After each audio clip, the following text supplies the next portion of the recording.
ہر قسم کی بڑائی اللہ تبارک و تعالیٰ کے لیے، صلاۃ و سلام ہو تمام ہی انبیاء کرام پر، خصوصاً ہم سب کے آخری نبی جناب محمد الرسول اللہ صلی اللہ تعالیٰ علیہ وسلم پر۔ اس مختصر سے حمد و صلات کے بعد بطور تمہید کے 2-4 منٹ آپ سے گفتگو کر کے انشاءاللہ العزیز موقع اور محل کی مناسبت سے ہمارے جو مہمان خطیب ہیں، کافی دور دراز کا سفر طے کرتے ہوئے ہم تک آئے ہیں، سب سے پہلے ہم ان کا استقبال کرتے ہوئے خوش آمدید کہتے ہیں اور اللہ رب العالمین سے دعا کرتے ہیں کہ اللہ تعالیٰ آپ کی خدمات جلیلہ کو قبول فرمائے۔ شیخ محترم کے مختصر سے تعارف سے پہلے ایک بات اچھی طریقے سے آپ ذہن نشین کر لیں کہ ہمارا یہاں بیٹھنا یا وقت دینا یہ ضائع نہیں ہوگا انشاءاللہ تبارک و تعالیٰ۔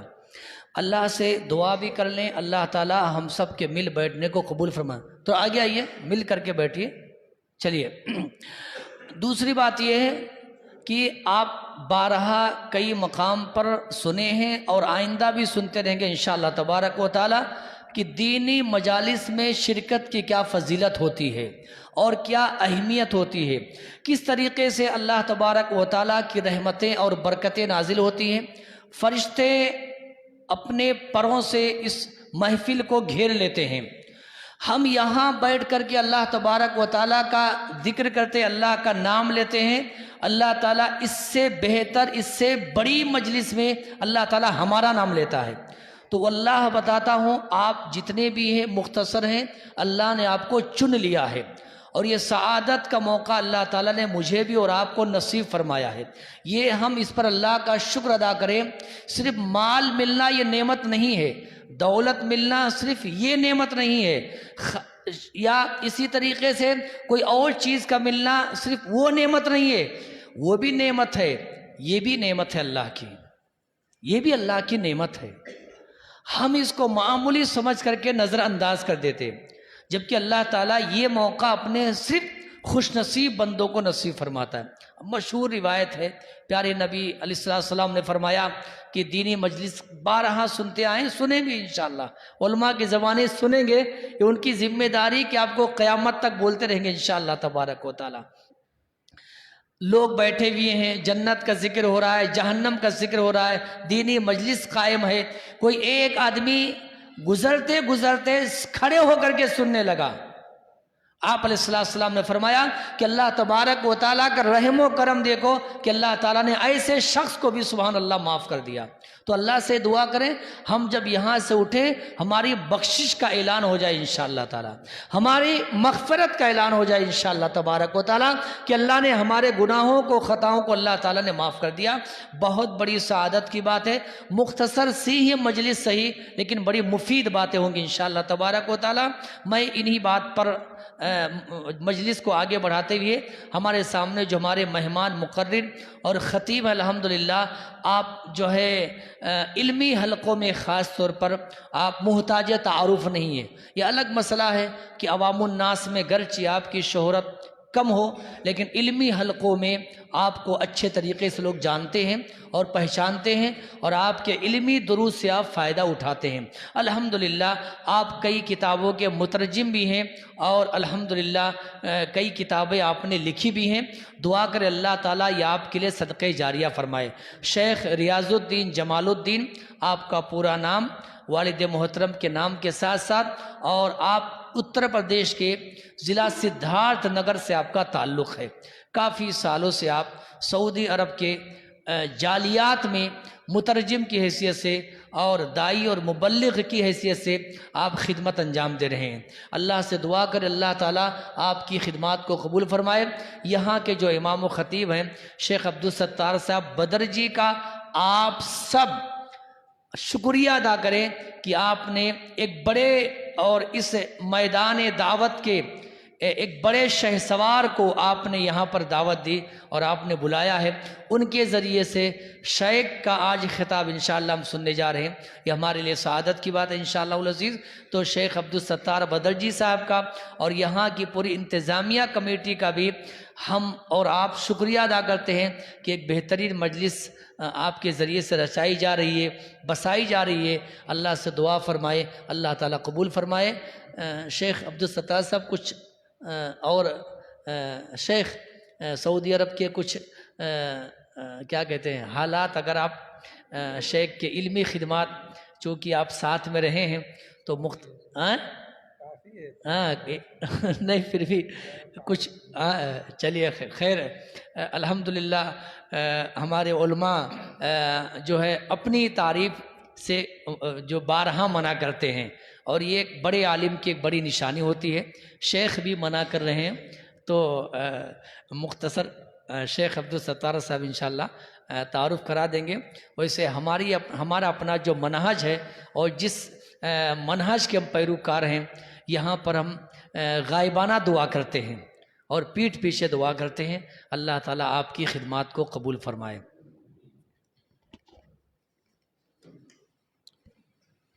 السلام علیکم ورحمۃ اللہ وبرکاتہ۔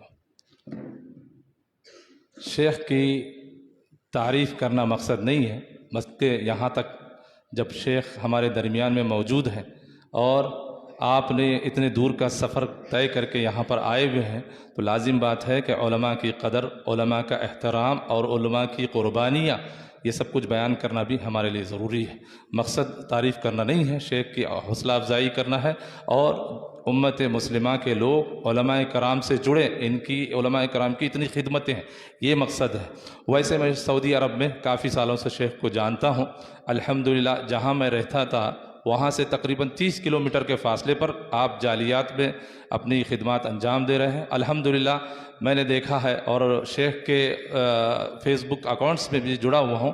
ہمیشہ شیخ کی یہ کوشش رہی ہے، فارغ نہیں بیٹھتے الحمدللہ، درس و تدریس اور اسی طرح سے بہت سارے مقامات پر عامل جو عمال وہاں کام کرنے والے ہیں، ان سب کے اوپر دعوت و تبلیغ کا کام کرتے رہتے ہیں۔ کبھی فجر کے بعد ہی نکلتے ہیں، کبھی جو ہے عصر کے بعد نکلتے ہیں، ایکٹیویٹیز چلتی ہے الحمدللہ۔ اس دن سے میں جڑا ہوا ہوں، کافی یعنی 6-7 سال سے میں جڑا ہوا ہوں، اور شیخ کے ذریعے سے ایک بڑا کام یہ بھی ہوا الحمدللہ کہ شیخ نے بہت ساری کتابیں جو ہے ترجمہ کیا اور توضیح بھی کروائی وہاں کے جالیات سے، اور اسی طرح سے ہمارے یہاں تک بھی کئی کتابیں شیخ کی پہنچی ہیں، اور ساتھ ہی ساتھ کچھ توضیح کی کتابیں میں شیخ نے دلی سے جو ہے ٹرانسفر کے ذریعے سے ہم نے شیخ نے بھیجا ہم تک، اور ہم نے پورے یہاں پر علاقے میں بانٹا بھی ہے بہت ساری کتابیں جو شیخ نے بھیجی ہے۔ اسی طرح سے آپ کا ایک کام یہ بھی تھا کہ الحمدللہ علماء اور طلباء کا جو ایک پروگرام تھا شیخ کے جالیات میں ہے، شیخ کے ذریعے سے شیخ کی نگرانی میں الحمدللہ وہاں طے ہوا ہے، اور 2018 کا آج بھی فیس بک واٹس ایپ پہ یہ موجود ہے۔ تو اس سے پتہ چلتا ہے شیخ کی ہمیشہ سرگرمیاں رہی ہیں۔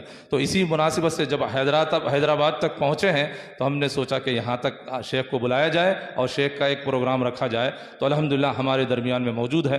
آپ کی ایکٹیویٹیز آیا ہے سب کے سامنے، یعنی علماء کرام اتنی خدمات انجام دیتے ہیں۔ بتانا مقصود یہ ہے کہ ہمیں بھی چاہیے کہ جب ایسے علماء کرام کو ہم بلاتے ہیں تو آپ کی بھی ذمہ داری ہے کہ آپ لوگ سننے کے لیے آئیں، تاکہ فذکر وان الذکر فان الذکر تنفع المؤمنین، آپ نصیحت کرتے رہیں، ہو سکتا ہے نصیحت لوگوں کو فائدہ دے، فائدہ ہوتا ہے۔ قرآن و سنت کی بات کریں گے، ایسی تاثیر ہے، لوگوں کے دل موم ہو جاتے ہیں۔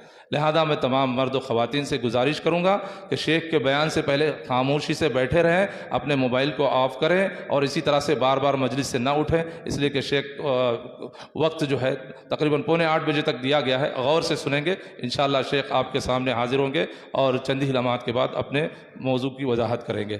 جزاکم اللہ خیر و احسن الجزاء۔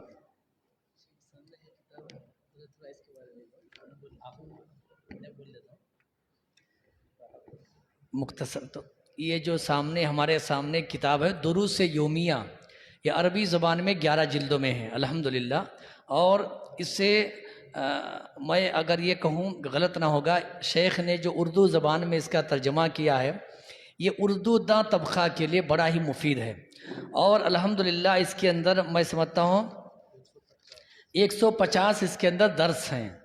آپ جس طریقے سے ریاض الصالحین ہے یا دیگر اور کتابیں ہم اپنے اپنے گھروں میں پڑھتے ہیں، دروس کا اہتمام کرتے ہیں، بہت ہی آسان، بہت ہی سہل زبان میں قرآن و حدیث پر مشتمل اور واقعات، جو صحیح واقعات کی روشنی میں الحمدللہ اس کتاب کو ایک عربی عالم نے لکھا، ڈاکٹر امین صاحب نے، تو شیخ محترم نے اس کتاب کا ترجمہ کیا ہے، آپ کے ساتھ کئی اور علماء شامل تھے۔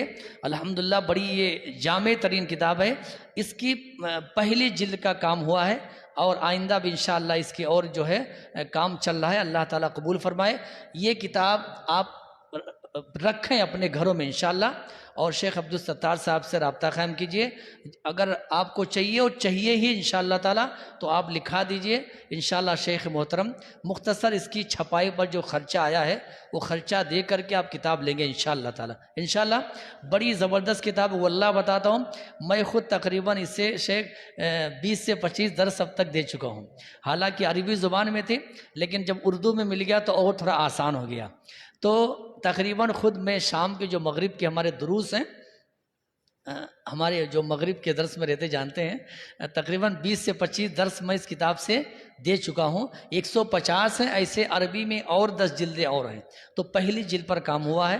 شیخ محترم اس کے ایک نمایاں جو ہے رکن کی حیثیت سے آپ نے اس فریضے کو انجام دیا ہے، دعا کر اللہ تعالیٰ قبول فرمائے، اور اس کتاب کو آپ کے حق میں اور آپ کی نسلوں کے حق میں اللہ صدقہ جاریہ فرمائے۔ فلیتفضل مشکورہ، آپ کے سامنے شیخ ریاض الدین صاحب خطاب کے لیے تیار ہیں، اللہ قبول فرمائے۔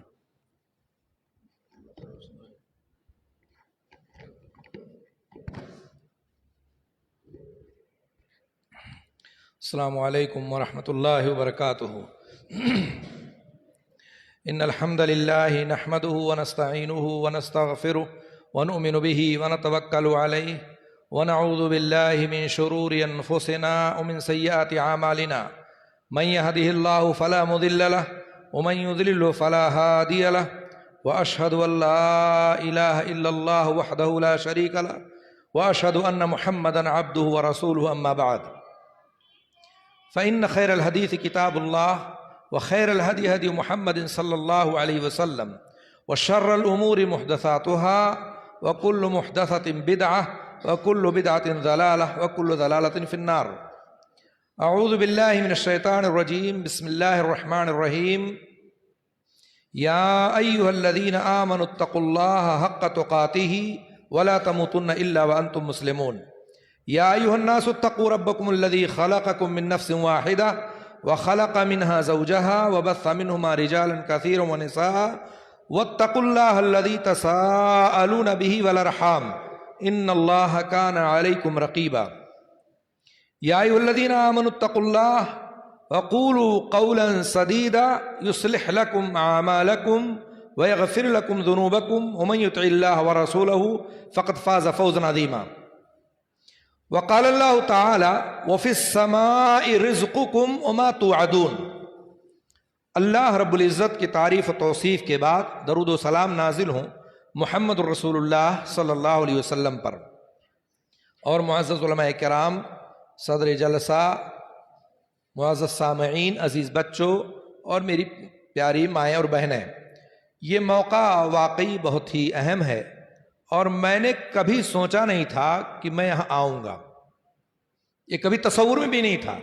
میں مذاقاً کبھی کبھار عبدالستار بھائی سے کہا کرتا تھا کہ آپ بڑے بڑے علماؤں کو بلاتے ہیں، ہم لوگوں کو نہیں پوچھتے ہیں آپ۔ اللہ تعالیٰ نے چاہے میری سن لی ہو چاہے ان کی سن لی ہو، ایک بہانہ بنا۔ ہمارے جاوید بھائی حیدرآباد کے ہیں، یہاں سعودی عرب میں یہ بھی رہتے ہیں، ہمارے ان سے پرانا تعلق تھا۔ انہوں نے بارہا مجھے دعوت دی حیدرآباد آنے کی، کئی سالوں سے دیتے رہے، لیکن اس سال میں نے 1 ہفتے کا وقت نکالا اور میں حاضر ہوا۔ اللہ تعالیٰ ان کو جزائے خیر دے، وہ یہاں تک لے کر کے آئے، ان کی بڑی خدمات ہیں، ہر قدم پر ہمارے ساتھ ہیں۔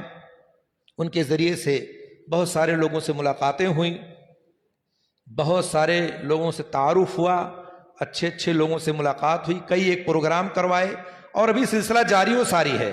اللہ تعالیٰ ان کی کاوشوں کو قبول فرمائے اور ہم سب لوگوں میں اخلاص پیدا کرے۔ میں نے جو آیت پڑھی ہے وہ رزق کے تعلق سے ہے۔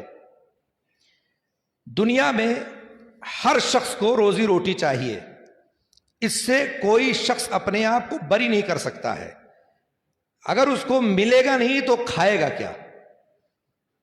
تو اس لیے روزی روٹی ہر شخص کو چاہیے، ملے گا، کمائے گا، اسباب اختیار کرے گا تو انشاءاللہ اس کو روزی ملے گی۔ اللہ رب العالمین نے قرآن کریم میں اور اللہ کے رسول صلی اللہ علیہ وسلم نے احادیث میں بہت ساری ایسی چیزیں ہمیں بتلائی ہیں کہ اگر یہ کام کر لو تو تمہاری روزی روٹی میں اضافہ ہو جائے گا، بڑھوتری ہو جائے گی۔ اللہ تعالیٰ روزی ہارے ہوئے ہے کہ مجھے دینا ہے اور کھانا کھلانا ہے، لیکن اگر کوئی یہ چاہتا ہے کہ میری روزی میں اضافہ ہو جائے، بڑھوتری ہو جائے، اور ہر شخص کی تقریباً غالباً یہ کوشش ہوتی ہے کہ مجھے زیادہ مل جائے، اور اس زیادہ کے چکر میں انسان حلال و حرام کی تمیز کو چھوڑ دیتا ہے، اس زیادہ کے چکر میں دوسروں کا مال ہڑپ کر جاتا ہے، اس زیادہ کے چکر میں وہ کام کر بیٹھتا ہے جس کو شریعت نے سختی سے منع کیا ہے۔ اگر آپ کو زیادہ چاہیے ہی، اگر آپ کو زیادہ مال و دولت میں برکت چاہیے، آپ کو زیادہ پراپرٹی چاہیے، آپ کو زیادہ روزی روٹی چاہیے، نوکری چاہیے، بڑی سے بڑی نوکری چاہیے، تو اللہ اور اس کے رسول نے جو طریقہ بتلایا ہے اس طریقے کو اپنائیں، اور اس طریقے کو جب اپنائیں گے تو آپ کو انشاءاللہ اسے برکت ہوگی۔ کئی ایک طریقے ہیں، کئی ایک چیزیں ہیں، میں ایک ایک بات دیگر مختصر سے وقت میں آپ کو ایک ایک کر کے بتا دیتا ہوں۔ اچھا، مقصد اس لیے میرا یہ کہنے کا ہے کہ میں ایک ایک کر کے کیوں بتاؤں گا، میں چاہوں تو ایک سرے سب بتا دوں، لیکن مقصد یہ ہے کہ آپ کے ذہن میں وہ بات بیٹھ جائے، ذہن نشین ہو جائے۔ آپ یہاں سے اٹھ کر کے جائیں، اگر میں 10 بات بتاؤں تو کم سے کم 10 نہ یاد رہے تو 2-4 تو یاد ہی رہے۔ مجلس کا فائدہ کیا ہے؟ یہاں مجلس میں بیٹھنے کا مقصد ہی یہی ہے کہ آپ کچھ لے کر کے جائیں، آپ کچھ فائدہ اٹھائیں، اور چاہے بچے ہوں، بڑے ہوں، بوڑھے ہوں، بزرگ ہوں، کوئی بھی ہو، ہر شخص کا جیب گرم ہونا مانگتا ہے، گرم چاہیے جیب، اور ہر شخص کو روزی روٹی کے جتنے بھی وسائل و ذرائع اس کو چاہیے ہوتا ہے۔ آئیے ہم دیکھتے ہیں، بات چونکہ لمبی نہ ہو، ایک ایک بات دیکھ رہے آپ کے سامنے میں ایک ایک چیز رکھتا ہوں، جب آپ کو یاد ہوگا تو انشاءاللہ آپ بہت ساری چیزیں یاد رکھیں گے۔ اللہ رب العالمین نے سب سے پہلی چیز ہمیں جس بات کی طرف اشارہ کیا ہے وہ ہے کہ انسان کو تقوی اختیار کرنا چاہیے۔ تقوی جانتے ہیں کس کو کہتے ہیں؟ تقوی کا مطلب اگر اردو میں یوں ہی ترجمہ کریں تقوی تو کس کو کہیں گے؟ تقوی، ڈر، اللہ کا خوف اور ڈر۔ جزاک اللہ خیر، اللہ کا ڈر۔ اللہ تعالیٰ نے قرآن میں کیا فرمایا؟ وَمَن يَتَّقِ اللَّهَ يَجْعَل لَّهُ مَخْرَجًا وَيَرْزُقْهُ مِنْ حَيْثُ لَا يَحْتَسِبُ۔ اللہ تعالیٰ نے فرمایا جو شخص اللہ رب العالمین کا ڈر و خوف رکھتا ہے اپنے دل میں، تو اللہ تعالیٰ اس کو ایسی جگہ سے روزی دے دیتا ہے کہ اس کو گمان بھی نہیں ہوتا ہے کہ مجھے کہاں سے مل گیا، تصور میں بھی نہیں ہوتا ہے کہاں سے روزی آ گئی، کون دے دیا، کون لے جا کر کے مجھے جو ہے دے کے چلا گیا، یا ایسی جگہ سے اللہ تعالیٰ آپ کو پہنچا دیتا ہے کہ آپ سوچ بھی نہیں سکتے ہیں۔ تو اللہ کا خوف اور ڈر جو ہے یہ آپ کی روزی میں اضافے کا سبب ہے۔ اب خود ہم اپنے گریبان میں جھانک کے دیکھیں، ہم کتنا اللہ سے ڈرتے ہیں، اللہ کا ڈر کتنا ہمارے اندر ہے۔ اگر اللہ کا ڈر ہے تو آپ اللہ کی معصیت نہیں کریں گے، اللہ کی نافرمانی نہیں کریں گے۔ اللہ کا خوف و ڈر ہے تو آپ اللہ کی فرما برداری کریں گے، اللہ کے حکم کی بجاوری کریں گے، اللہ نے جن کاموں کو کرنے کا حکم دیا وہ کریں گے، جن کاموں سے روکا اس سے رک جائیں گے۔ تو تقوی آپ کو اپنے اندر پیدا کرنا ہے، تب آپ کی روزی روٹی میں اضافہ ہوگا۔ خود سوچیں، میں اپنی تجربے کی بات کرتا ہوں اور آپ نے بھی تجربہ کیا ہوگا، گاؤں میں، محلے میں، معاشرے میں جتنے بھی غریب ہیں، جن کو آپ کھانا دیتے ہیں، جن کو آپ پانی دیتے ہیں، جن کو آپ راشن پہنچاتے ہیں، ٹھنڈی کے موسم میں کمبل تکیا رضائی دیتے ہیں, ان کے آل اولاد کو پالتے اور پوستے ہیں. آپ دیکھ لیں اگر 10 افراد اس گھر میں ہیں, اللہ ماشاءاللہ میں سب کو تو نہیں کہہ سکتا ہوں, ایک بھی نماز نہیں پڑھتا ہے. اس کو خوف ہی نہیں کسی بات کا, اس کو پتا ہے کہ کہیں نہ کہیں سے تو مجھے ملے گا, کھانے بھر کا تو آ جائے گا نا. اللہ کا خوف نہیں, اسے ڈر نہیں ہے. جو اللہ کا ڈر و خوف رکھتے ہیں وہ دنیا میں کہیں بھی رہتے ہیں, وہ کسی کا محتاج نہیں ہوتے ہیں, وہ کسی کے سامنے ہاتھ نہیں پھیلاتے ہیں.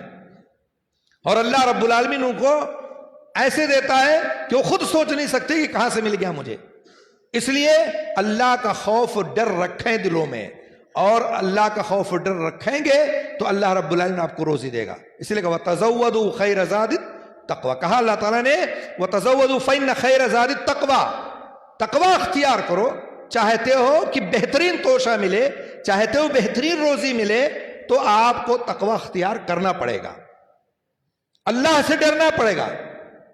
پورا دن گزر جائے, مثال کے طور پر 24 گھنٹے کی دن اور رات ہے, اور اگر ایک گھر میں 10 فرد موجود ہیں, اس گھر کے 10 افراد میں سے ایک بار بھی اللہ کے سامنے سجدہ نہ کریں, رکوع نہ کریں, ایک بار بھی زبان سے سبحان اللہ الحمدللہ نہ نکلے, سبحان ربی العظیم سبحان ربی الاعلیٰ نہ ادا کرے, ایک بار بھی الحمدللہ نہ کہے, تو اس کو آپ کیا کہیں گے؟ یہ تقویٰ ہے, یہ ڈر ہے. اور باتیں کرے گا وہ سامنے والا تو ایسا لگتا ہے اس سے زیادہ کوئی ڈرتا ہی نہیں اللہ تعالیٰ سے, اور کہے گا ہم تو جھوٹ نہیں بولتے, ہم تو یہ نہیں کرتے, ہم تو حق بولتے ہیں, ہم تو یہ کرتے ہیں. وہ حق نہیں کرتا, جو اللہ کے حقوق کو ادا نہیں کرتا وہ سمجھو سب سے بڑا جھوٹا ہے, غبن کرتا ہے وہ اللہ کے حق کو. تو تقوی اختیار کرنا پڑے گا آپ کو, یہ بہت اہم چیز ہے. اور اللہ تعالیٰ نے قرآن کریم میں مختلف مقامات پر اس طرح کی چیزیں یا اس طرح کی آیتیں بیان کی ہیں. اس لیے ہمیں چاہیے کہ ہم تقوی اختیار کریں, اللہ کا ڈر اپنے دلوں کے اندر پیدا کریں. دوسری چیز ہے آپ استغفار کریں. اگر چاہتے ہو کہ روزی روٹی میں اضافہ ہو تو استغفار کرو. استغفار کا فائدہ سورہ نوح میں اللہ تعالیٰ نے فرمایا ہے, وہ آیت بہت خوبصورت آیت ہے. اللہ تعالیٰ نے کہا فَقُلْتُ اسْتَغْفِرُوا رَبَّكُمْ إِنَّهُ كَانَ غَفَّارًا وَيُرْسِلِ السَّمَاءَ عَلَيْكُمْ مِدْرَارًا وَيُمْدِدْكُمْ بِأَمْوَالٍ وَبَنِينَ وَيَجْعَلْ لَكُمْ جَنَّاتٍ وَيَجْعَلْ لَكُمْ أَنْهَارًا. کہا اللہ تعالیٰ نے استغفار کرو, اللہ تعالیٰ گناہوں کو معاف کرنے والا ہے, بخشنے والا ہے, بہت بڑا غفور رحیم ہے. اور دنیا میں کوئی انسان یہ نہیں کہہ سکتا ہے کہ مجھ سے غلطی نہیں ہوتی ہے. کوئی ہے؟ اگر غلطی نہ ہو پھر انسان نہیں, پھر فرشتہ ہو گیا وہ. یہ فرشتوں کی صفت ہے کہ وہ غلطی نہ کریں. انسان ہے تو غلطی ہوگی, چاہے کم ہو زیادہ ہو, جان بوجھ کے ہو, انجانے میں ہو, رات میں ہو, دن میں ہو, کبھی نہ کبھی ضرور اس سے چوک ہوگی اور بھول چوک ہونی ہے. اور انہی میں سے اللہ کے رسول نے کہا کہ کل بنی آدم خطا وخیر الخطائین التوابون, بہترین انسان وہ ہے جو غلطی کرنے کے بعد توبہ کر لے, استغفار کر لے. تو قرآن میں اللہ تعالیٰ نے کہا کہ تم استغفار کرو, اور اس استغفار کے بدلے میں اللہ تعالیٰ کیا دے گا, کیا ملے گا؟ ایک تو گناہوں کی معافی ہوئی, آپ کی گناہ معاف کر دیے جائیں گے, اللہ تعالیٰ آپ کو بخش دے گا.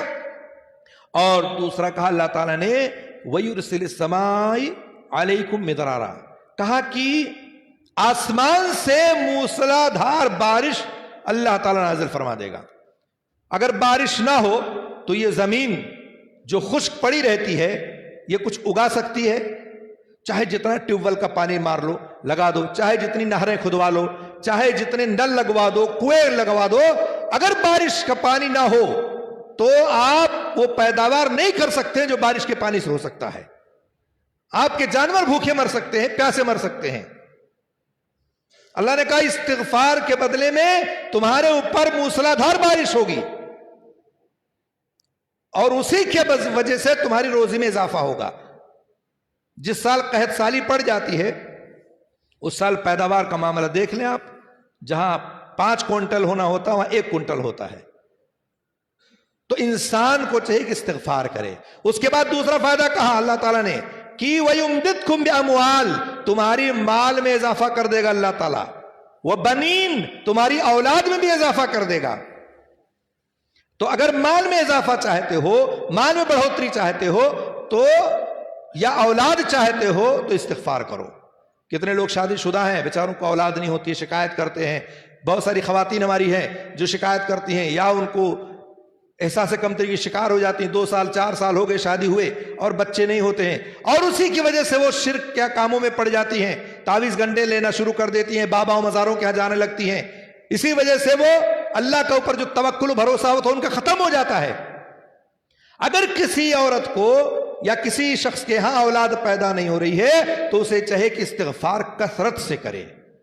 یہ اللہ کا کلام کہتا ہے، یہ نسخہ ہے اس بندے کے لیے، اس عورت کے لیے جس کے ہاں اولاد نہیں ہوتی ہے. استغفار کثرت سے کرے، اللہ رب العالمین کا وعدہ ہے کہ اس کو ہم اولاد دیں گے. وَيُمْدِدْكُمْ بِأَمْوَالٍ وَبَنِينَ، اللہ مال میں بھی بڑھوتری کرے گا اور اولاد میں بڑھوتری کرے گا. وَيَجْعَلْ لَكُمْ جَنَّاتٍ، باغات، وَيَجْعَلْ لَكُمْ أَنْهَارًا، نہریں اللہ تعالیٰ عطا کر دے گا، دے دے گا.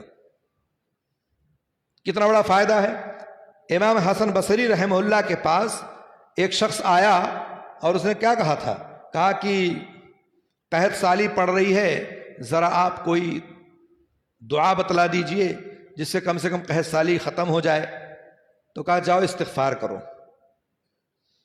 دوسرا بھی آیا، ایک شخص اور آ گیا، کہا کہ اولاد نہیں ہو رہی ہے، ذرا آپ کچھ نسخہ بتا دیجئے، کوئی دعا اذکار بتا دیجئے.